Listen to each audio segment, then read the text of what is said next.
Hello అండి, welcome to Telugu officers channel.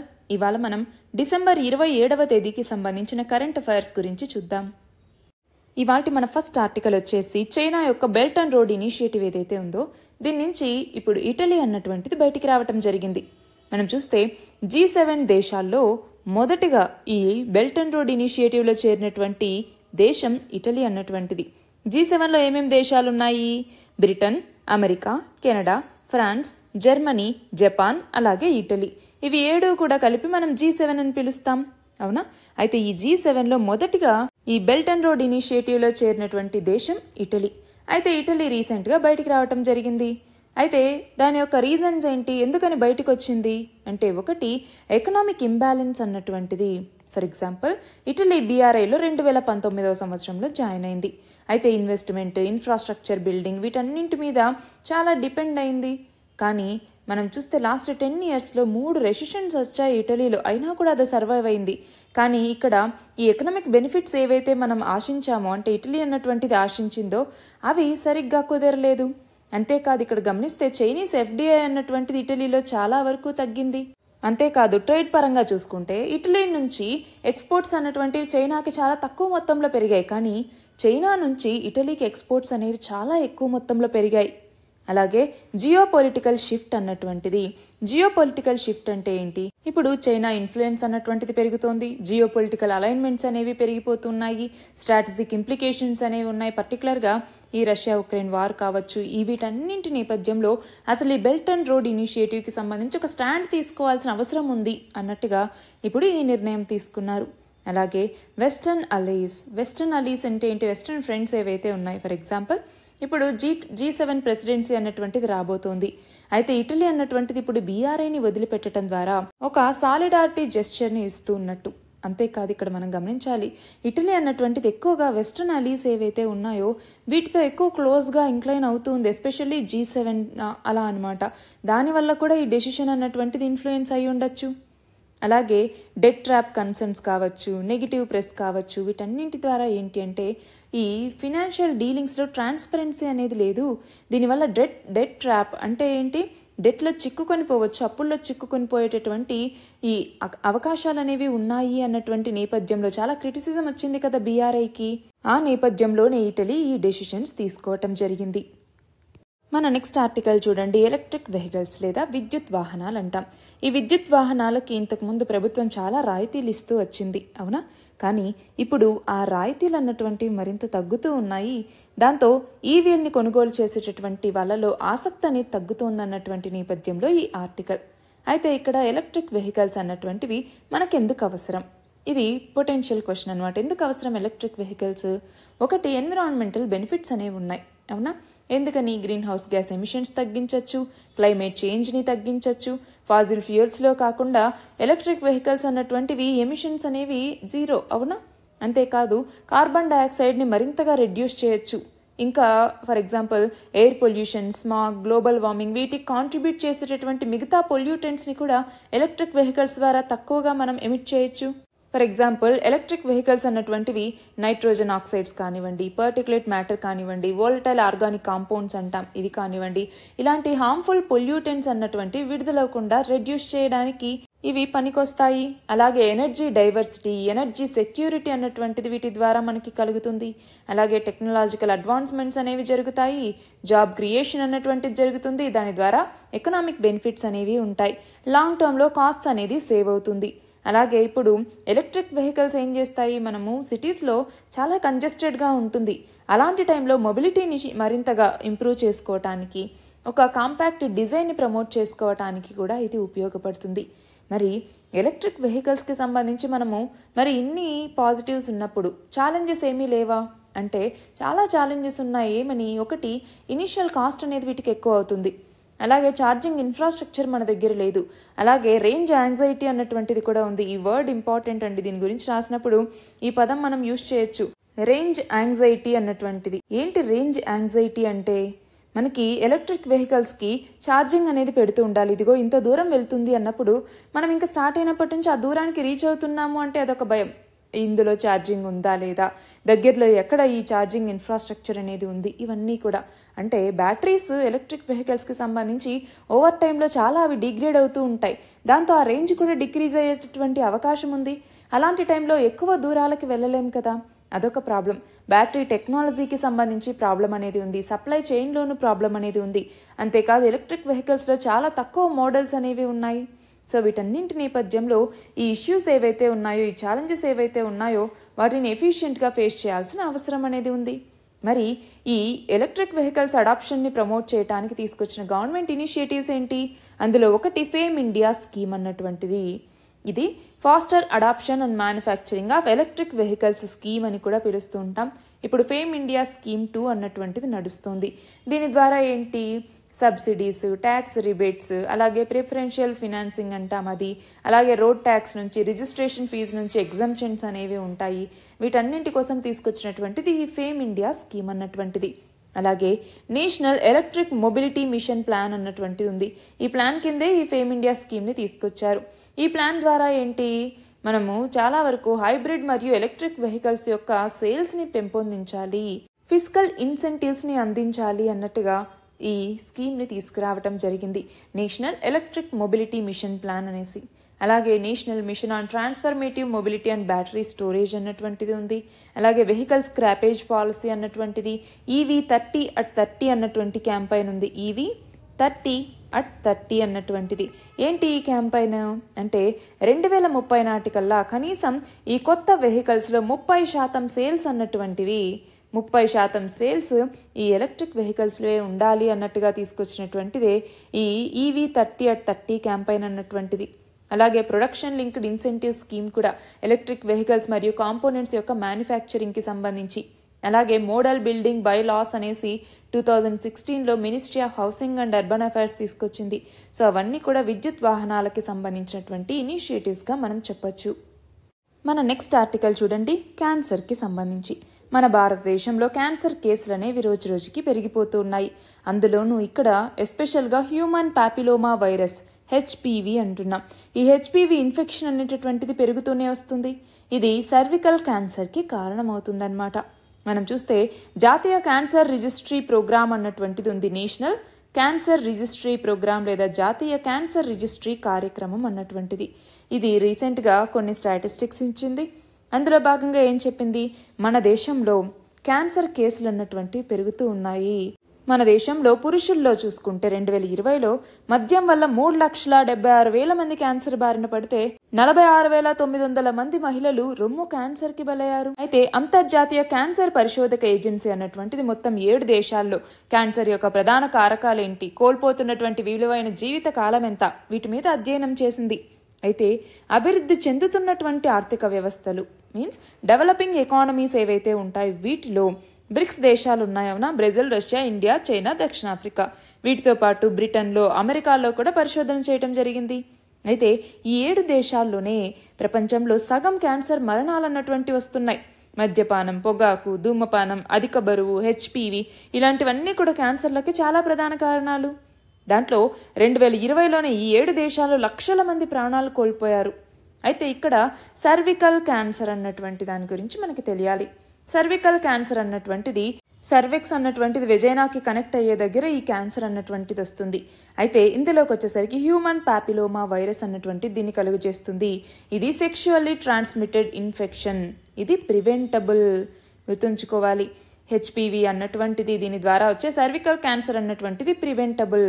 అయితే మన బాడీ యొక్క ఇమ్యూన్ సిస్టమ్ అన్నటువంటిది నార్మల్గా 2 ఇయర్స్లో అలాగా ఈ హెచ్పివి నుంచి బయటకు వస్తుంది.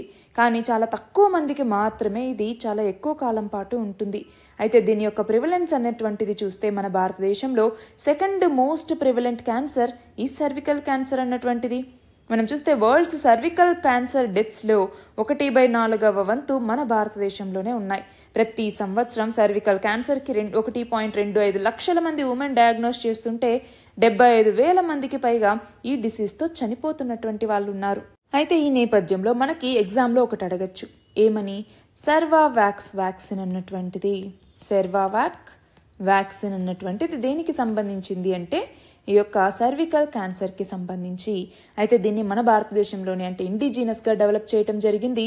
ఇది 9 నుంచి 14 సంవత్సరాల లోపు పిల్లలు ఎవరైతే ఉంటారో వాళ్ళలో ఈ సర్వికల్ క్యాన్సర్ యొక్క ప్రివెన్షన్కి ఇది ఉపయోగపడుతుంది. అయితే ఈ సర్వావాక్ అన్నటువంటిది గుర్తుంచుకోవాలి, QHPV అంటాము. QHPV అంటే ఏంటి? క్వాడ్రివాలెంట్ హ్యూమన్ పాపిలోమా వైరస్ అన్నటువంటిది. ఈ QHPV వ్యాక్సిన్ ఈ యొక్క సర్వావాక్ అన్నటువంటిది. అయితే ఈ వ్యాక్సిన్కి DGCA అంటే drug controller general of India అన్నటువంటిది అప్రూవల్ ఇచ్చింది. ఇది సర్వికల్ క్యాన్సర్ని ఎలిమినేట్ చేసేటటువంటి పొటెన్షియల్ దీనికి ఉంటుంది. తక్కువ కాస్ట్తోనే దీన్ని డెవలప్ చేశారు. నెక్స్ట్ చూడండి, ఈ సంవత్సరం జూలై సెప్టెంబర్ క్వార్టర్లో మన కరెంట్ ఖాతా లోటు లేదా కరెంట్ అకౌంట్ డెఫిసిట్ అంటాం. ఈ కరెంట్ అకౌంట్ డెఫిసిట్ అన్నటువంటిది 1% తగ్గింది. దేంట్లో? జీడిపిలో 1% లేదంటే $8.3 బిలియన్ ఇది తగ్గింది. అయితే ఎగుమతులు దిగుమతుల మధ్య భేదం ఏదైతే ఉంటుందో అది తగ్గితే మనకి కరెంట్ ఖాతా లోటు అన్నటువంటి తగ్గుతుంది. అయితే ఇక్కడ ఏమైంది అంటే వస్తువుల పరంగా వాణిజ్య లోటు అన్నటువంటి తగ్గింది, సేవల యొక్క ఎగుమతుల్లో వృద్ధి అనేది జరిగింది. దానివల్ల ఇక్కడ కరెంట్ ఖాతా లోటు అన్నటువంటి తగ్గింది. చూడండి, కరెంట్ అకౌంట్ని క్యాలిక్యులేట్ చేసేది ఎలాగా? కరెంట్ అకౌంట్ అది డెఫిసిట్ కావచ్చు లేదంటే సర్ప్లస్ కావచ్చు, ఏదైనా కూడా కరెంట్ అకౌంట్ని ఎలా చూస్తారు అంటే ఎక్స్పోర్ట్ ఇంపోర్ట్స్కి సంబంధించి గ్యాప్ అన్నటువంటిది ఇక్కడ మైనస్లలో వచ్చిందనుకోండి అప్పుడు దాన్ని డెఫిసిట్ అంటాము. అదే ప్లస్లలో వస్తే సర్ప్లస్ అంటాము. కరెంట్ ఖాతా మిగులు అని పిలుస్తూ ఉంటాము. అలాగే ఇక్కడ ఏంటి? NY అంటే నెట్ ఇన్కమ్ ఫ్రమ్ అబ్రాడ్ అన్నటువంటిది. అలాగే నెట్ కరెంట్ ట్రాన్స్ఫర్స్ ఏవైతే ఉంటాయో అవి. వీటన్నింటినీ కలిపి మనం కరెంట్ అకౌంట్ అనేసి పిలుస్తాము. నెక్స్ట్ ఆర్టికల్ చూడండి, అయోధ్య రామాలయం. ఉత్తరప్రదేశ్లోని అయోధ్యలో రామాలయం అన్నటువంటిది నిర్మితమైంది. జనవరిలో దీన్ని ప్రారంభించబోతున్నారు. అయితే ఇక్కడ ఏమవుతోంది అంటే ఈ రామాలయానికి సొంతంగానే సదుపాయాలన్నీ ఏర్పాటు చేస్తున్నారు. తాగునీరు కానివ్వండి, పారిశుద్ధ్యం కానివ్వండి, ఇలాగా ప్రతిదీ కూడా సొంత సదుపాయాలు అన్నటువంటి ఉన్నాయి. దానివల్ల అయోధ్య నగరం మీద ఎలాంటి భారం అనేటటువంటిది ఉండదు. ఇంకా అంతేకాదు ఇక్కడ మనం గమనిస్తే ఈ ఆలయ నిర్మాణం అన్నటువంటిది తొలి దశలో ఆల్మోస్ట్ పూర్తయింది. భక్తులు తూర్పు సైడ్ నుంచి ఆలయంలోకి ప్రవేశించి దక్షిణం సైడ్ నుంచి బయటకు వస్తారు. అంతేకాదు ఇక్కడ మనం గమనించాలి, మొత్తం 380 మీటర్ల పొడవు, 250 అడుగుల వెడల్పు, 161 అడుగుల ఎత్తులో ఈ ఆలయాన్ని సాంప్రదాయ పద్ధతిలో నిర్వహించారు. అయితే ఇక్కడ మనకి ఏం చదవాలి? Architecture, Nagara style of architecture. అవునా? ఈ ఆలయాన్ని నగరా స్టైల్ ఆఫ్ ఆర్కిటెక్చర్లోనే కదా నిర్మిస్తూ ఉన్నారు. మరి ఆ నేపథ్యంలో ఆర్ట్ అండ్ కల్చర్కి ఇది చాలా ఇంపార్టెంట్. ఆర్కిటెక్చర్ అన్నటువంటిది ఎలా ఉంటుంది నగరా స్టైల్లో, అలాగే వేసరా స్టైల్ అంటాం, ఈ వేసరా స్టైల్లో ఎలా ఉంటుంది, అలాగే ద్రవిడ స్టైల్ అంటాం, ఈ ద్రవిడ స్టైల్లో స్ట్రక్చర్స్ అన్నటువంటివి ఎలా ఉంటాయి, వీటన్నింటికి సంబంధించి ఒక టేబుల్ వేసి పెట్టుకోవాలి. ఇదిగో ఇది వచ్చేసరికి నగరా, ద్రావిడ, వేసర ఈ స్టైల్స్కి సంబంధించి ఇదిగో ఇక్కడ ప్రదక్షిణ పథం ఉంటుందా, అమలక అన్నటువంటిది ఉంటుందా, ఏమేం స్ట్రక్చర్స్ ఉంటాయి, ఇక్కడ ప్లాట్ఫామ్ అన్నటువంటిది ఎలా ఉంటుంది, అలాగా ప్రతి దానికి ప్రతి కాంపోనెంట్కి సంబంధించి ఒక టేబుల్ అన్నటువంటిది ఇలా వేసుకోవాలి. మనం ఎలా అయితే వేదిక్కి లేటర్ వేదిక్కి అలాగే ఐవీసీకి వేదిక్ పీరియడ్కి ఇలాగా మనం డిఫరెన్సెస్తో ఇలాగ రాసుకుంటామా టేబుల్ అన్నటువంటిది. సొసైటీ ఎలా ఉంది, రిలీజన్ అన్నటువంటిది ఎలా ఉంది, అవునా, ఎకానమీ అన్నటువంటిది ఎలా ఉంది, అలాగ కంపారిటివ్ బేసిస్లో ఎలా అయితే చేసుకుంటామో ఇక్కడ కూడా అలా కంపారిటివ్ బేసిస్లో ఈ ఆర్కిటెక్చర్కి సంబంధించి డీటెయిల్డ్గా క్రిస్ప్గా నోట్స్ రాసుకోవాలి.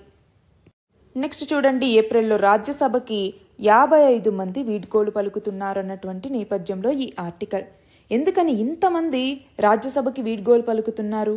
ఇందులోనూ మనం గమనిస్తే ఎక్కువగా పదవి విరమణ చేసేటటువంటి వాళ్ళలో 27 మంది బీజేపీకి చెందిన వాళ్ళు ఉంటే 10 మంది కాంగ్రెస్కి సంబంధించినటువంటి వాళ్ళు, బీఆర్ఎస్ నుంచి 3, టీడీపీ వైసీపీ నుంచి ఒక్కొక్కళ్ళు ఈ జాబితాలో ఉన్నారు. అయితే ఈ స్థానాల భర్తీకి మళ్ళీ ఇక్కడ ఎన్నికలు అనేవి జరగబోతూ ఉన్నాయి.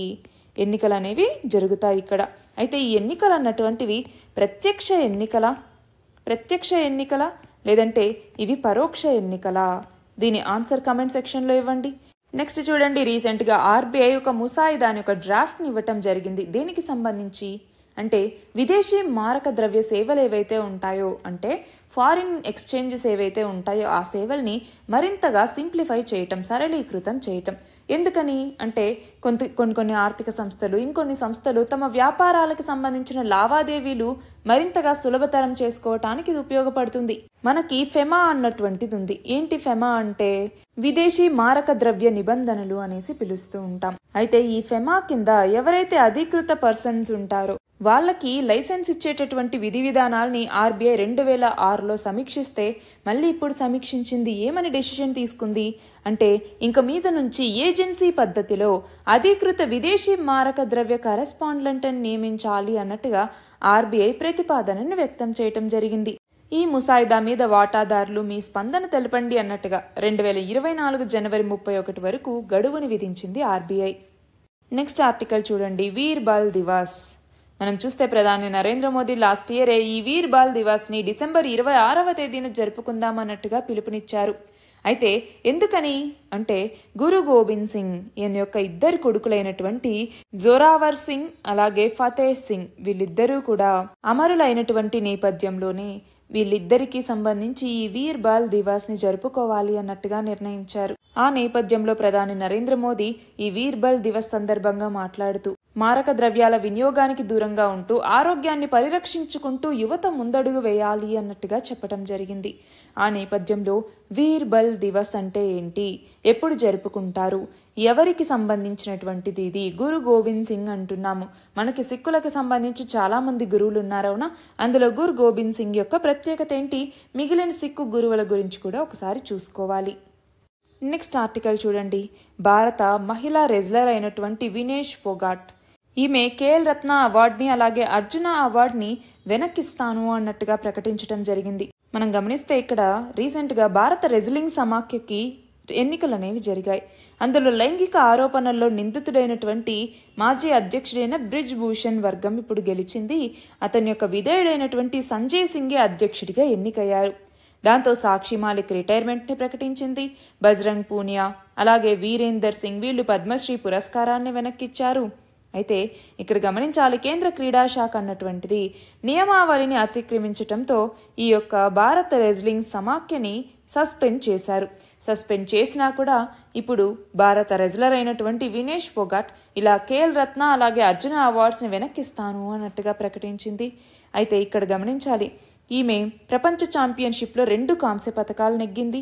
అలాగే 3 కామన్వెల్త్ క్రీడల్లో కూడా ఛాంపియన్గా నిలిచింది. ఆసియా క్రీడల్లో స్వర్ణం కాంస్యాన్ని సంపాదించుకోవటం జరిగింది. అందుకే ఈమెకి 2016వ సంవత్సరంలో అర్జున అవార్డుని ఇచ్చారు. అర్జున అవార్డు అన్నటువంటిది అలాగే 2020వ సంవత్సరంలో మేజర్ ధ్యాన్ చంద్ కేల్ రత్న అవార్డుని కూడా ఇవ్వటం జరిగింది. ఆ రెండింటినీ కూడా ఇప్పుడు నేను వెనక్కిస్తాను అన్నట్టుగా ఈమె ప్రకటించారు. నెక్స్ట్ చూడండి, రహదారి ప్రమాదాలకి సంబంధించి రీసెంట్గా జాతీయ రహదారుల అభివృద్ధి సంస్థ లేదా national highways authority of India అంటాం, NHAI అన్నటువంటిది రీసెంట్గా ఇది ఒక రిపోర్ట్ని ఇచ్చింది. అందులో బ్లాక్ స్పాట్లని సరిచేయటానికి మేము ప్రాధాన్యం ఇస్తున్నాము అన్నట్టుగా చెప్పడం జరిగింది. అయితే బ్లాక్ స్పాట్ల పరంగా, రోడ్డు ప్రమాదాల పరంగా, మృతుల సంఖ్య పరంగా చూసుకుంటే తమిళనాడు అన్నటువంటిది మొదటి స్థానంలో ఉంది. ఎక్కువగా 748 బ్లాక్ స్పాట్ల దగ్గర 6,000కు పైగా రోడ్డు ప్రమాదాలు అనేవి అక్కడ సంభవించాయి. 2,000 మందికి పైగా చనిపోయారు. అయితే 2వ స్థానంలో మొత్తం 701 బ్లాక్ స్పాట్స్తో ఏ రాష్ట్రం ఉంది? పశ్చిమ బెంగాల్. 3వ స్థానంలోకి వచ్చేసరికి కర్ణాటక అన్నటువంటిది ఉంది. తెలంగాణనేమో 4వ స్థానంలో, ఆంధ్రప్రదేశ్ ఏమో ఇందులో 5వ స్థానంలో ఉన్నాయి. మరి బ్లాక్ స్పాట్ అంటున్నాం. ఏంటి బ్లాక్ స్పాట్ అంటే? భారత రోడ్డు రవాణా మంత్రిత్వ శాఖ ప్రకారం ఏదైనా ఒక జాతీయ రహదారికి సంబంధించి 500 మీటర్ల పరిధిలో గడిచిన 3 ఏళ్లలో అత్యంత దారుణ ప్రమాదాలు 5 జరుగుండాలి. కనీసం అందులో 10 మందైనా మరణించినా లేదంటే తీవ్రంగా గాయపడినా ఆ ప్లేస్ని బ్లాక్ స్పాట్ అనేసి గుర్తించడం జరుగుతుంది. అలా బ్లాక్ స్పాట్స్లో మొదటి స్థానంలో తమిళనాడు ఉంది, 2వ స్థానంలో పశ్చిమ బెంగాల్ ఉంది, 3వ స్థానంలో కర్ణాటక, 4వ స్థానంలో తెలంగాణ, ఆంధ్రప్రదేశ్ 5వ స్థానంలో ఉంది. నెక్స్ట్ ఆర్టికల్ చూడండి, స్టెల్త్ గైడెడ్ క్షిపణి విధ్వంసక నౌక అయినటువంటి INS ఇంఫాల్ ఇది మన భారత నౌకాదళంలోకి చేరింది. ముంబైలో ఉన్నటువంటి నేవల్ డాక్ యార్డ్లో ఈ కార్యక్రమం అనేది జరిగింది. అందులోకి వచ్చేసరికి ఈశాన్య రాష్ట్రాల్లో ఒక పేరైనటువంటి ఇంఫాల్ని ఈ యుద్ధ నౌకకి పేరుగా పెట్టారు. ఇది 163 మీటర్ల పొడవైనటువంటి నౌక. దీని బరువు 7,400 టన్నులు. అయితే దీని తయారీకి వాడిన పరికరాల్లో 75% మన దేశంగా తయారైనవే ఉన్నాయి. అంతేకాదు ఇక్కడ అత్యాధునికమైనటువంటి సెన్సార్లు, నిఘా రాడార్ల లాంటివి ఉన్నాయి. అన్ని రకాల మిసైల్స్, యాంటీ సబ్మరైన్ రాకెట్ లాంచర్లు, టార్పెడోలు, అలాగే ఏఎస్డబ్ల్యూ హెలికాప్టర్లు వీటన్నింటినీ కూడా దీని మీద మోహరించవచ్చు. అదే ఈ ఐఎన్ఎస్ ఇంఫాల్ యొక్క ప్రత్యేకత. అయితే దీనిని ఏ ప్రాజెక్టులో భాగంగా తీసుకురావటం జరిగింది, ఏ ప్రాజెక్టులో భాగంగా ఐఎన్ఎస్ ఇంఫాల్ని తయారు చేశారు అన్నటువంటిది కమెంట్ సెక్షన్లో ఆన్సర్ చేయండి. నెక్స్ట్ చూడండి, ఇక్కడ ఎక్స్పోసాట్ ప్రయోగం అన్నటువంటిది. ఎక్స్పోసాట్ అంటే ఏంటి? ఏవైతే మన విశ్వంలో ఉన్నటువంటి జంట కృష్ణ బిలాలు కావచ్చు, న్యూట్రాన్ నక్షత్రాలు ఉంటాయో వాటి యొక్క రహస్యాల్ని కనుక్కోవాలి అన్నట్టుగా ఇస్రో ఈ ప్రయోగాన్ని చేపట్టబోతోంది. అయితే ఏ వాహక నౌక ద్వారా అంటే పిఎస్ఎల్విని ఏమని పిలుస్తారు? వర్క్ హార్స్ ఆఫ్ ఇస్రో అని కూడా పిలుస్తూ ఉంటారు. అవునా, వర్క్ హార్స్ ఆఫ్ ఇస్రో అన్నటువంటిది. అయితే ఈ పిఎస్ఎల్వికి సంబంధించినటువంటి సిరీస్లో పిఎస్ఎల్వి C-58 వాహక నౌక ద్వారా ఈ ఎక్స్పోసాట్ ప్రయోగాన్ని చేపట్టబోతున్నారు. మరి పిఎస్ఎల్వి C-57 ద్వారా ఈ వాహక నౌక ద్వారా ఇస్రో చేసినటువంటి ప్రయోగం ఏది అన్నటువంటిది కూడా ఆన్సర్ చేయండి. మనం ఆల్రెడీ దీని గురించి డిస్కస్ చేసుకున్నాం. అవునా. నెక్స్ట్ చూడండి, పాలమూరు రంగారెడ్డి ఎత్తిపోతల పథకానికి జాతీయ హోదా ఇవ్వండి, అలాగే బయ్యారం స్టీల్ ప్లాంట్కి, కాజీపేట కోచ్ ఫ్యాక్టరీకి వీటికి కూడా జాతీయ హోదాని అంటే నేషనల్ స్టేటస్ని కల్పించండి అన్నట్టుగా తెలంగాణ ముఖ్యమంత్రి ప్రధానికి విజ్ఞప్తి చేయటం జరిగింది. మరి ఆ నేపథ్యంలో మనకి ఎగ్జామ్ పాయింట్ ఆఫ్ వ్యూలో ఏం ఇంపార్టెంట్?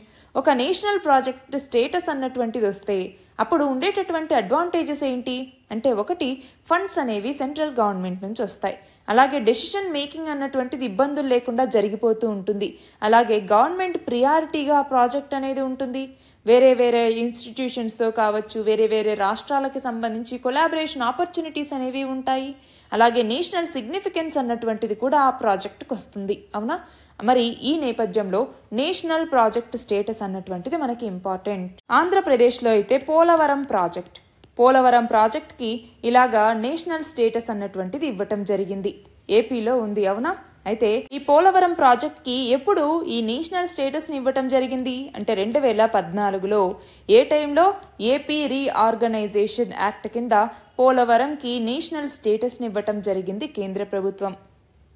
నెక్స్ట్ చూడండి, మన భారత పార్లమెంట్ రీసెంట్గా ఆమోదించిన 3 కొత్త నేర బిల్లులు అంటే క్రిమినల్ బిల్లులు ఏవైతే ఉన్నాయో వీటి మీద రాష్ట్రపతి కూడా సంతకం చేశారు.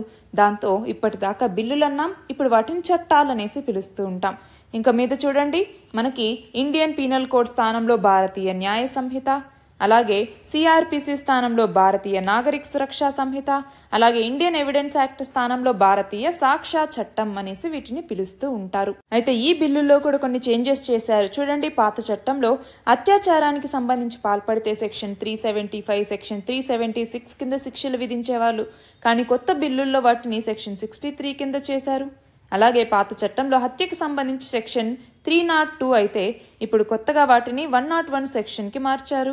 కిడ్నాప్కి సంబంధించి పాత చట్టంలో సెక్షన్ 359 ఉంటే ఇప్పుడు దాన్ని సెక్షన్ 136 కిందికి చేర్చడం జరిగింది. నెక్స్ట్ చూడండి, స్వాతంత్ర సమరయోధుడైనటువంటి మదన్ మోహన్ మాలవీయ ఈయన యొక్క 162వ జయంతి అనేది జరిగింది. ఈ నేపథ్యంలో డిసెంబర్ 25వ తేదీన ఈయన యొక్క ప్రసంగాలు, రచనలు, అలాగే సేకరణలకు సంబంధించినటువంటి ఒక సంకలనాన్ని మన ప్రధాని నరేంద్ర మోదీ ఆవిష్కరించడం జరిగింది. అయితే ఇది మొత్తం 11 పుస్తకాలతో కూడినటువంటి సంకలనం.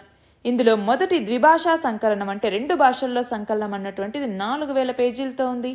అందులో ఆయన రాసినటువంటి లేఖలు, ఆర్టికల్స్, ప్రసంగాలు, మెమొరాండమ్స్, అలాగే అభ్యుదయ వారపత్రికలో రాసినటువంటి సంపాదకీయాలు, ఆయన రూపొందించినటువంటి కరపత్రాలు, బుక్లెట్స్, ఆగ్రా కౌన్సిల్లో ఆయన ప్రసంగాలు వీటన్నింటినీ కూడా పొందుపరచడం జరిగింది. నెక్స్ట్ చూడండి, కేంద్ర విద్యాశాఖ గణాంకాల ప్రకారం చూస్తే గత 5 ఏళ్లలో అంటే 2018 నుంచి 2023 వరకు మన దేశంలో 140 ప్రైవేట్ విశ్వవిద్యాలయాలు అనేవి ఏర్పడ్డాయి. అంటే ప్రైవేట్ యూనివర్సిటీస్ అనేవి ఏర్పడ్డాయి. అందులో ఎక్కువగా గుజరాత్లో 28 లాంటి యూనివర్సిటీస్ వస్తాయి. దాని తర్వాత మహారాష్ట్ర, తర్వాత మధ్యప్రదేశ్ ఉన్నాయి. అయితే ఇక్కడ మనం గమనించాలి, తెలంగాణలో 5 కొత్త ప్రైవేట్ విశ్వవిద్యాలయాలు వస్తే ఆంధ్రప్రదేశ్లో 4 కొత్తగా ప్రైవేట్ విశ్వవిద్యాలయాలు అనేవి వచ్చాయి. ఒక 2018-19 విద్యా సంవత్సరంలోనే మన దేశంలో 40 విశ్వవిద్యాలయాలు అనేవి ఏర్పాటయ్యాయి.